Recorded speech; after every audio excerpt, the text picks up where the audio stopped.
Hi வணக்கம், welcome to அரமா studio. இன்றைக்கி நம்ம பார்க்க போகிறது சூடான சுவையான காரப்பொரி. அதுக்கு தேவையானது பொரி, வேர்க்கடலை, வெங்காயம், மஞ்சத்தூள், மிளகாய்த்தூள், கொத்தமல்லி, பூண்டு, எண்ணெய், பொட்டுக்கடலை. ஒரு கடாயை அடுப்பில் வச்சுக்கிட்டு ஒரு அரை ஸ்பூன் எண்ணெய் ஊற்றிக்கலாம். எந்த எண்ணெய்னாலும் நல்லாயிருக்கும். எண்ணெய் ஊற்றி சூடானதும் கடுகு போட்டு கடுகு நல்லா பொரியட்டும்னு வெயிட் பண்ணலாம். கடுகு நல்லா பொரிஞ்சதும் பூண்டை நச்சு போட்டுக்கலாம். பூண்டு நச்சு போட்டு நல்லா வதக்கிக்கோங்க. வதக்கிட்ட பிறகு வெங்காயம் போட்டு ஒரு 2 மினிட்ஸ் வதக்கினா போதும். வெங்காயம் ரொம்ப வதங்கணும்னு அவசியம் இல்லை. நல்லா வதக்கிக்கலாம். வதக்கிக்கிட்டு இப்போ தேவையான பொட்டுக்கடலை, வேர்க்கடலை இதை போட்டு நல்லா வறுத்துக்கலாம்.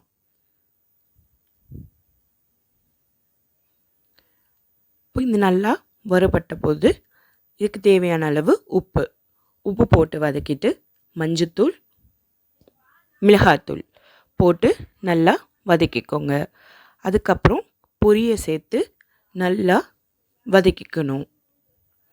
பொரியும் மசாலாவும் நல்லா கலக்கிக்கணும். நல்லா கலக்கிக்கிட்டு இப்போது ஒரு பவுலில் ட்ரான்ஸ்ஃபர் பண்ணிக்கலாம். இப்போ சூடாக சுவையாக சூப்பரான காரப்பொரி ரெடி ஆயிடுச்சு. இதுக்கு மேலே வெங்காயமும் கொத்தமல்லியும் தூவி கொடுத்தா இந்த கிளைமேட்டுக்கு ஏற்ற ஸ்நாக்ஸ் ரெடி. ட்ரை பண்ணிவிட்டு எப்படி இருந்தது கமெண்ட் பண்ணுங்கள். சேனலுக்கு லைக், ஷேர், கமெண்ட் பண்ணுங்கள். இதை ட்ரை பண்ணிவிட்டு எனக்கு சொல்லுங்கள் எப்படி இருந்துச்சுன்னு சொல்லிட்டு. நெக்ஸ்ட் வீடியோவில் பார்க்கலாம். Bye bye.